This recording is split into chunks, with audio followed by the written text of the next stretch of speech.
হযরত মুহাম্মদুর রাসূলুল্লাহ সাল্লাল্লাহু আলাইহি ওয়াসাল্লাম হুজুরের পাক কদমে লাখো দরুদ ও লাখো সালাম। আজ থেকে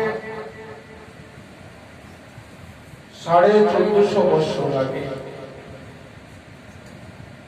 সারা বিশ্বের মানুষ পথ দেখানোর জন্য শান্তি দূত হয়ে হযরত মুহাম্মদুর রাসূলুল্লাহ সাল্লাল্লাহু আলাইহি ওয়াসাল্লাম বিশ্ব ধরণী বুকে আসেন।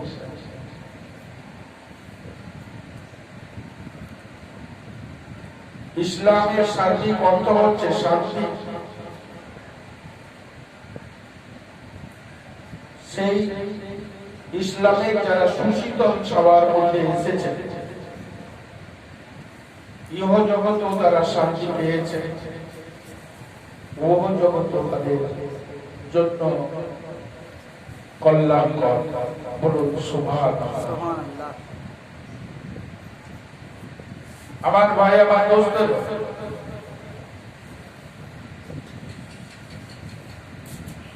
আমরা সেই মহান আল্লাহ পাকের শুকরিয়া আদা করতে আমরা ভুলে গেছি। আমরা ভুলে গেছি আল্লাহ রাসূলের দেখানো পথ ও মত নিজের জীবনে চলার পথে পাথেয় করে ফলে আমাদের খাওয়ায়, বসায়, ওঠায়, চলায়, ফেরায়, প্রত্যেকটা জায়গায় আল্লাহ রাসূলের দেখানো পথ ও মতের বিরোধী হয়ে যাচ্ছে। এই মত ও পথের বিরোধী হওয়ার কারণে আল্লাহ রাসূলের দেখানো পথ ও মতের বাইরে চলার কারণে বিভিন্ন ভাবে আমরা নির্যাতিত, অত্যাচারিত, পদদলিত, লাঞ্ছিত, বঞ্চিত হয়ে অসহায়ের মতো জীবন যাপন। সারা বিশ্বে কম বেশি মুসলিম জাতি আজ অসহায়। সারা বিশ্বে বিভিন্ন যে সমস্ত দেশ আছে,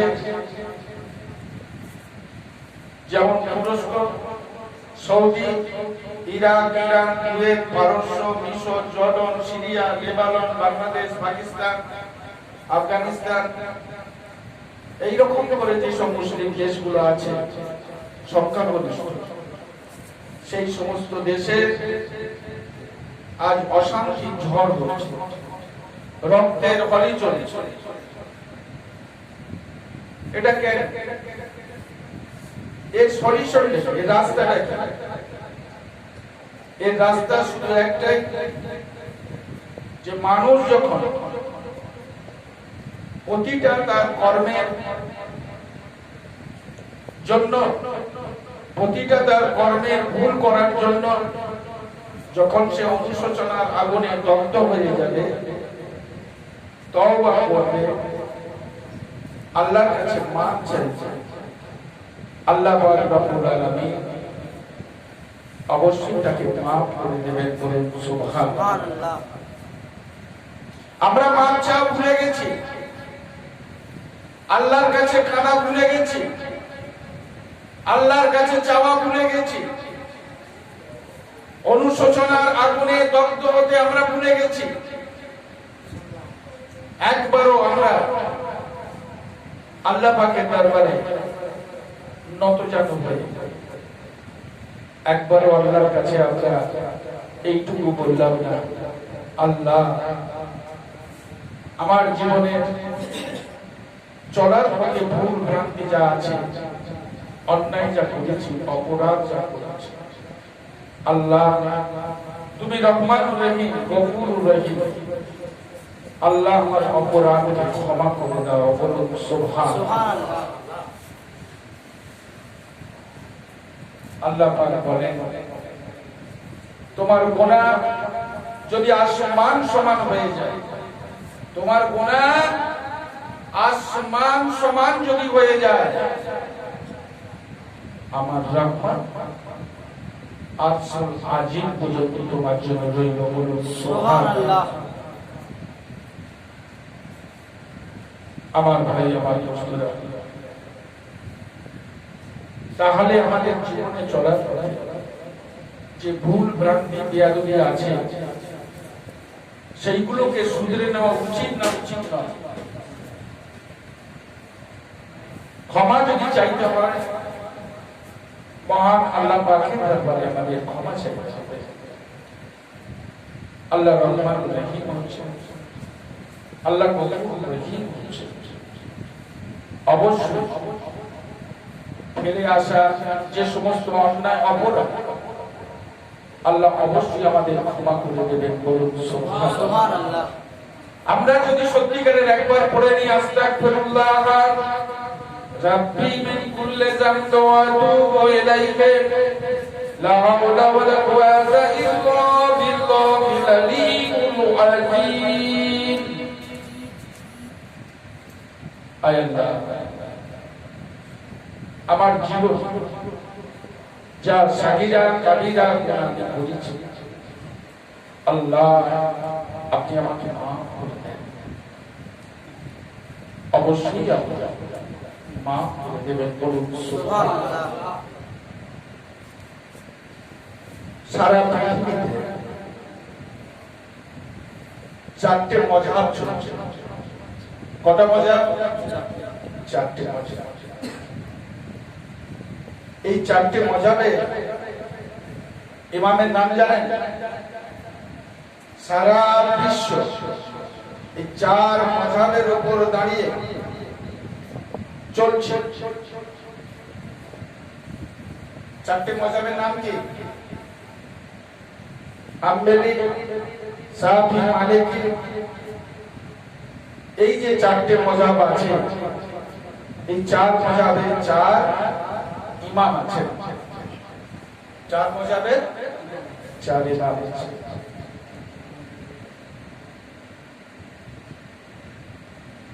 এই চার মজহাবের মধ্যে আমরা যে মজহাবে চলি, এই মজহাবের নাম হলো হানিফা মজহাব। আবু হানিফা রাহমাতুল্লাহ আলাইহি, হানিফা। আর হাম্বলি মজহাবে যারা চলে, এই হাম্বলি মজহাবের ইমামের নাম হচ্ছে আহমেদ ইবনে হাম্বলি রাহমাতুল্লাহ আলাইহি। আর শাফি মজহাবে যারা চলে, শাফি মজহাবের নাম অনুসরণ করি শাফি মজহাব হচ্ছে। তামাম ভাই, আমার দোস্তরা, এই চার ইমামের মধ্যে বিখ্যাত একজন ইমাম, তিনি হলেন আহমেদ ইবনে হাম্বল রাহমাতুল্লাহ আলাইহি।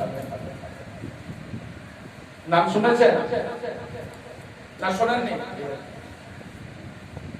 আহমেদ ইবনে হাম্বল রাহমাতুল্লাহ আলাইহি হাম্বলি মাযহাবের একজন ইমাম। এত বড় ইমাম ছিলেন যে সারা বিশ্বে আর কোন ইমামের ইমামের তুলনা হয় না। ইমাম হাম্বলি রাহমাতুল্লাহ আলাইহির পীর ছিলেন ইমাম শাফি রাহমাতুল্লাহ আলাইহি। যে শাফি যে মাযহাব আছে, শাফি মাযহাবের যিনি ইমাম, তার শাগরেদ হচ্ছে হযরত আহমেদ ইবনে হাম্বল রাহমাতুল্লাহ আলাইহি। তা হযরত হাম্বলি রাহমাতুল্লাহ আলাইহি এমন একজন আল্লাহওয়ালা বুজুর্গের পীর ছিলেন, এমন একজন ইমাম ছিলেন যে সারা বিশ্বে আর কোনদিন ওই ধরনের ইমাম আসবে না। একদিন হযরত শাফি রাহমাতুল্লাহ আলাইহি ওনার এক মেয়ে ছিলেন। সেই মেয়েকে বললেন, মা, আমার একজন ছাত্র বড় বুজুর্গ, আমার একজন ছাত্র বড় বুজুর্গ এবং আল্লাহওয়ালা বুজুর্গানে দিন। আমি চাই হাম্বালি রহমতুল্লাহ আলাইহি আমি দাওয়াত করব। তো ওনার মেয়ে বললেন যে আব্বা যাবেন, এটা খুব ভালো কথা। একজন আল্লাহওয়ালা বুজুর্গানে দিনকে আপনি দাওয়াত করবেন, না আমার কোনো আপত্তি কি আছে? মা তুমি ভালো করে রান্নাটা করো, আমি দাওয়াত দিচ্ছি। তা হযরতে হাম্বালি রহমতুল্লাহ আলাইহি এনাকে দাওয়াত করলেন হযরতে ইমাম সাফি রহমতুল্লাহ আলাইহি। এই সাফি রহমতুল্লাহ কে ইমাম হাম্বালি রহমতুল্লাহ আলাইহি পীর হচ্ছে। তা হাম্বালি রহমতুল্লাহ দাওয়াত নিলেন, দাওয়াত মোতাবেক ঘটনা অনেক বড়। উনি ওনার বাড়িতে গেলেন, হযরতে হাম্বালি রহমতুল্লাহ আলাইহি খেতে বসলেন, খাবার দেওয়া হলো। হযরতে আহমেদ ইবনে হাম্বল রহমাতুল্লাহ আলাইহি খানা খেয়ে নিয়ে বললেন হুজুর আপনার খাবার আছে। হযরতে সাফি রহমাতুল্লাহ আলাইহি ওনার মেয়েকে ইশারা করলেন যে যাও আপনি কোনো খানা থাকে সেই খাবার দেওয়া হলো। হাম্বলি রহমাতুল্লাহ খেয়ে নিলেন, আবার বললেন কিছু খাবার আছে, আবার খাবার দেওয়া হলো। এইভাবে করতে করতে কয়েকবার খাবার নিলেন আর সব খাবার খেলেন। সব খাবার খেয়ে নেওয়ার পরে এমন সময় হযরতে আহমেদ ইবনে হাম্বল রহমাতুল্লাহ বলছেন হুজুর আর কিছু খাবার আছে? হযরতে সাফি রহমাতুল্লাহ বললেন যে আমাদের 6 জনের জন্য খাবার রান্না করা হয়েছিল, সেই 6 জনের খাবারও শেষ হয়ে গেছে, আর তোমার জন্য যে রান্না করা হয়েছিল সেটাও শেষ হয়ে গেছে, আর কোনো খাবার নেই। হযরত হাম্বলি রহমাতুল্লাহ ঠিক আছে আলহামদুলিল্লাহ, আর কোনো দরকার নেই। হযরত সাফি রহমাতুল্লাহ বললেন বাবা রাত হয়ে গেছে, তুমি ঘরে চলে যাও, এক কাজ করো তুমি আমার খাটকা থাকা। তা হযরতে সাফি রহমাতুল্লাহ আলাইহি বলেন আহমেদ ইবনে হাম্বলি রহমাতুল্লাহ আলাইহি ওনার খাটকাতে রয়ে গেলেন। তো রাতের জন্য এক লোটা পানি দিলেন। হাম্বলি রহমাতুল্লাহ আলাইহি যদি ওযু করার দরকার লাগে তো তার জন্য এক লোটা পানি দিলেন এবং অবশিষ্ট পানি দিলেন যে রাতে যদি কোনো খাওয়ার দরকার। সকাল হয়ে গেল, হযরতে সাফি রহমাতুল্লাহ আলাইহি সকালবেলা এসে দেখেন, উনি নামাজ পড়ে এসে দেখেন যে আমার বাবাটা হযরতে আহমেদ হাম্বলি রহমাতুল্লাহ আলাইহি কি অবস্থায় আছে। এসে দেখলেন যে উনি চলে গেছেন, আর পানি যেখানে যা দেওয়া হয়েছিল ওই অবস্থায় পড়ে আছে। ওনার মেয়ে বললেন আব্বা, যে মানুষটা 6-7 জনের খাবার খেয়ে নিতে পারবে ওই মানুষটার সম্বন্ধে আপনি সার্টিফিকেট করছেন না, বলেন উনি নাকি একজন আল্লাহওয়ালা বুজুর্গ ব্যক্তি, এটা কি করে হয়? আর সবচেয়ে বড় কথা, যেভাবে খাওয়া দাওয়া করেছে সারা রাত ওই ঘন্টার মধ্যে উনি কি একবারও রাতে বের হননি? উনি কি এশার নামাজ পড়েননি? উনি কি একবারও কি বাইরে পেশাব পায়খানার জন্য বের হননি? এত খাবার পত্র স্বাভাবিক, একবার করে রাতে বের হওয়া, কিন্তু পানি তো যা আছে তাই আছে। তো কি করে আপনি বলবেন যে উনি আল্লাহওয়ালা বুঝেন? সাফি রহমাতুল্লাহর মাথায় কান করে বলেন না, তোমার কথায় যুক্তি আছে। জানি না হযরতে আহমেদ হাম্বলি রহমাতুল্লাহ আলাইহি কেন এরকম কাজ করলো, আমি অবশ্যই তাকে জিজ্ঞাসা করব। বেলাতে উনি কি করলেন, ওনার যে খানকা ছিল, মাদ্রাসা ছিল, সেই মাদ্রাসার মধ্যে গেলেন এবং খবর পাঠালেন যে আহমেদ ইবনে হাম্বলি রহমাতুল্লাহকে একবার ডাকো। উনি এলেন। উনি আসার পর ওনাকে জিজ্ঞাসা করা হলো যে বাবা, তোমাকে তো আমি দেখেছি যে অল্পটা আটা, গমের আটা, 1 মুঠো আটা, হাফ মুঠো আটা, 1 চামচ আটা পানি দিয়ে গুলে খেয়ে দিনের পর দিন তুমি রোজা রেখে কাটিয়ে দিয়েছো। তোমাকে কোনোদিন এইভাবে আমরা খেতে দেখিনি, তুমি কাল ৬-৭ জনের খাবার তুমি কেন খেতে? এটা কি করে সম্ভব হলো? আর কেনই বা ঠিক? হযরতে আহমদ ইবনে হাম্বলী রাহমাতুল্লাহ আলাইহি বললেন যে হুজুর আপনার কথার যুক্তি আছে, আমি কিন্তু অল্প কটা আটা খেয়ে, শুধু পানি দিয়ে গুলে খেয়ে আমি সারা দিন রাত রয়ে যেতাম, আর কোরআন মাজিদে এক একটা আয়াতের ব্যাখ্যা করতে করতে আমার সারা দিন সারা রাত কোট দিয়ে পার হয়ে যেত। বলুন সুবহানাল্লাহ, আল্লাহু আকবার। হযরত জুনায়েদ আহমেদ ইবনে হাম্বল রাহমাতুল্লাহ বললেন হুজুর, বাইরের মানুষের কাছ থেকে যখন আমি খাবার সংগ্রহ করি, যতটুকু হালাল আমি দেখতে পাই, যতটুকু হালাল আমি দেখতে পাই, এই ততটুকুই আমি গ্রহণ করেছিলাম। বলুন সুবহানাল্লাহ। এই রাজ কেউ জানে না, এক আল্লাহই আমার জানেন। কিন্তু আপনি জিজ্ঞাসা করে আমাকে বলতে বাধ্য। কিন্তু আপনার বাড়িতে যখন আমি গেলাম, আপনি যখন আমাকে দাওয়াত করলেন এবং খাবার খেতে দিলেন, ওই খাবার খেতে খেতে খাবার আগে যখন আমি খাবারগুলোর দিকে লক্ষ্য করি, খাবার থেকে আওয়াজ আসে, হুজুর আপনি খেয়ে নেন, যা এখানে মাল আছে সবটাই হালাল, সবটা হালাল, সবটাই হালাল। বলুন সুবহানাল্লাহ। আমি তখন বললাম আল্লাহ, আহমেদ ইবনে হাম্বল রাহমাতুল্লাহ বলছেন, আমি তখন আল্লাহর দিকে ইশারা করে বললাম, আল্লাহ সারা জীবন তুই এতটুকু আটা খেয়ে আমার কেটে গেল, আজকে আমার হুজুরের দরবারে, সাফি রাহমাতুল্লাহ আলাইহির দরবারে এই হালাল খাবার আমার সামনে এসেছে। আল্লাহ তুমি খাওয়ার আমাকে তৌফিক দাও, আর এর বরকতে আমার শরীরে যে রক্ত তৈরি হবে হালাল খাবার খেয়ে, আল্লাহ কোরআন এবং হাদিসের তাফসীর করার মতো ক্ষমতা আওকা আল্লাহ আমাকে আপনি দান করুন। বলুন সুবহানাল্লাহ। ঝরঝর করে হযরতে সাফি রাহমাতুল্লাহ আলাইহি কিনে ফেললেন, কিনে বললেন, হাম্বলী সত্যি আল্লাহর রহমত তোমার উপর বর্ষিত হোক। বলুন সুবহানাল্লাহ। সারা বিশ্ব যেখানে 4 মাযহাবের উপরে চলছে, সেই এক মাযহাবের নাম হলো হাম্বলী মাযহাব। বেশিরভাগ সৌদি, ইরাক, ইরান, কুয়েত, পারস্য, মিশর, জর্ডান, সিরিয়া, লেবানন এই সব দেশে বেশিরভাগ হাম্বলী মাযহাবের লোক আছে। বেশি হাম্বলী রাহমাতুল্লাহ আলাইহি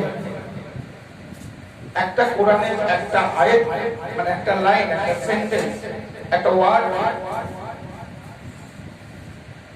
18 ভাষা, 18 রকম ভাবে, 18 ভাষা না, 18 রকম ভাবে, বহু ভাবে একটা আয়াত কারিমার ব্যাখ্যা উনি করতে পারতেন।